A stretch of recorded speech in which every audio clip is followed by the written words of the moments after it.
অসংখ্য পাঠক পাঠিকা দর্শক শ্রোতা শুভানুধ্যায়ী ও বিজ্ঞাপনদাতাদের শুভেচ্ছা আর ভালোবাসায় ভর করে 1, 2, 3 এভাবে 13তম বর্ষে পদার্পণ করল দক্ষিণ বাঁকুড়া দর্পণ। দক্ষিণ বাঁকুড়া দর্পণের প্রতিষ্ঠা দিবসে শুভেচ্ছা জানালেন আপনাদের আপনজন নেট দুনিয়ায় ছোট বড় সকলের প্রিয় বাপিদা, সর্বোপরি মিরাক্কেল খ্যাত বিষ্ণুজ্যোতি রায়। দক্ষিণ বাঁকুড়া দর্পণ পায়ে পায়ে 13 বছরে পদার্পণ করল। এ একটা অত্যন্ত সুখবর আমাদের কাছে। দক্ষিণ বাঁকুড়া দর্পণ শুধু বাঁকুড়ারই খবর নয়, শিল্প, ক্রীড়া, সংস্কৃতি সমস্ত কিছু নিয়ে সমস্ত বাঁকুড়া তথা সমস্ত পশ্চিমবঙ্গ তথা ভারতবর্ষের নিখুঁত খবরগুলি আমাদের সামনে প্রত্যহ তুলে ধরে।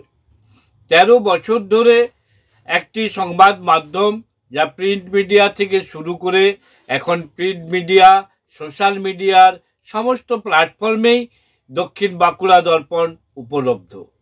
দক্ষিণ বাঁকুড়া দর্পণের এই 13 বছর পদার্পণ উপলক্ষে এই দক্ষিণ বাঁকুড়া দর্পণের সাথে যুক্ত প্রত্যেকটি সাংবাদিক এবং চিত্র সাংবাদিক, সর্বোপরি সম্পাদক তিমিরকান্তি প্রতি মহাশয়কে আমি আমার শুভেচ্ছা জানাই। দক্ষিণ বাঁকুড়া দর্পণ আপনারা পড়ুন, ইউটিউবে গ্রাহক হন এবং ফেসবুকে দক্ষিণ বাঁকুড়া দর্পণকে ফলো করুন। আপনাদের কাছে এই আবেদন রাখছি। নমস্কার, ভালো থাকুন সবাই।